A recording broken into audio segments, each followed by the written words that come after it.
नमस्कार दोस्तों। अगर एस्थेटिक की बात करें तो हम एक्सेसरीज ऐड करके गाड़ी में एस्थेटिक उसका जो लुक है वो तो एनहांस कर देते हैं, ठीक है।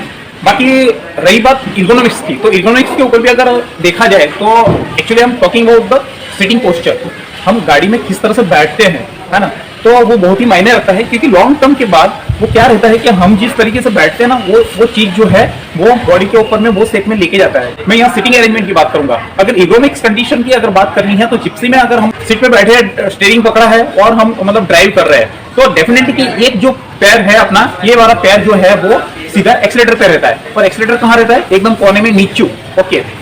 और ब्रेक का पेडल जो है वो एक्सीलरेटर के पेडल के लेवल में नहीं होता है। हालांकि ब्रेक का जो लीवर है उसका डिस्प्लेसमेंट ज्यादा नहीं है, 2 इंच का ही मैक्सिमम, हार्डली 2 इंच डिस्प्लेसमेंट होगा ब्रेक का लीवर का displacement. I am talking about that displacement of the जो स्ट्रोक लेंथ जो है उसका बहुत ही मिनिमम है। कितना? 2 इंच रहेगा।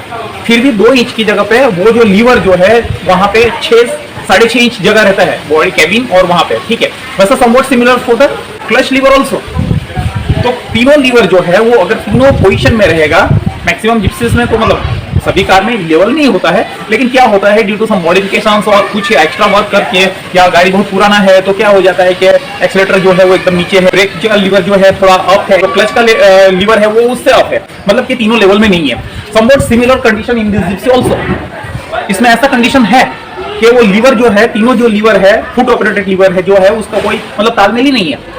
तो वो क्या करेगा कि जब भी मैं लॉन्ग टर्म की बात कर रहा हूं कि लॉन्ग टर्म पे वो जो चीज जो है वो क्या प्रॉब्लम क्रिएट करती है। एक्सीलरेटर के ऊपर पैर रखा, एक्सीलरेटर तो मैं पुश कर रहा हूं, छोड़ रहा हूं, पुश कर रहा हूं, छोड़ रहा हूं, लेकिन whenever I required to apply the brake of the vehicle, वो चीज उस टाइम पे क्या करूंगा कि एक्सीलरेटर वाला जो पैर है वो उठाऊंगा और मैं ब्रेक के लीवर पे रखूंगा, तो ब्रेक पुश करने के लिए रखूंगा अगेन, फिर मतलब simultaneously at that time clutch operated also. But वो जो चीज है वो क्लच वाला जो पैर है वो वहीं से मतलब दूसरे पैर से ऑपरेटर, लेकिन एक्सीलरेटर वाला जो फुट है एक्सीलरेटर से ब्रेक के ऊपर ट्रांसफर होता है, फिर ब्रेक से फिर एक्सीलरेटर पे, तो ऐसा नंबर ऑफ टाइम होते रहता है। तो अगर लीवर का डिफरेंस ज्यादा है तो पैर के ऊपर भी स्ट्रेस ज्यादा आएगी उसकी।